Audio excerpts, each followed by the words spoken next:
Cinema বানাতে পারি, তো আমার যুদ্ধটা হলো সিনেমা দিয়ে যুদ্ধ বা ওয়েব সিরিজের যুদ্ধ। আমি যেই কথাটা বলতে চাই, আমি একটা সিনেমা বানিয়েছি যেটা অলরেডি ব্যান হয়ে গেছে, অমীমাংসিত, সামনে হয়তো আসবে, আপনারা দেখতে পারবেন সেটা বাংলাদেশ। ওটা আমার একটা প্রতিবাদ স্বরূপ সিনেমা ছিল, যে আমি সিনেমা বানাতে পারি, আমার সিনেমার মাধ্যমে আমি আমার মনের কথাটা তুলে নিয়ে আসি আসলে।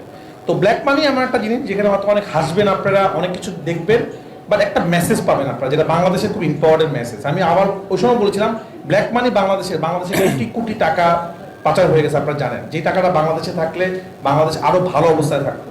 তো এই যে ব্ল্যাক মানি যেভাবে করে হয়েছে, যে টাকাটা আসলে মানুষের ছিল, আমাদের ছিল, আমাদের দেশে অনেক ক্ষতি হয়ে গেছে। তো আমার কাছে মনে হচ্ছে এইরকম একটা জিনিস নিয়ে আমরা আসলে বানাতে পারি সিনেমা, কিন্তু নামটা মুশফিক ভাই দিচ্ছে যে এই গল্পটার নাম আসলে ব্ল্যাক মানি হতে পারে। বাট আমি গল্প নাম মাথা রেখে সিনেমা বানাই না, আমি সাবজেক্ট চিন্তা করি যে এই সাবজেক্ট আমি একটা কাজ করব, আমার আসলে এই কাজটা করতে ইচ্ছা করছে।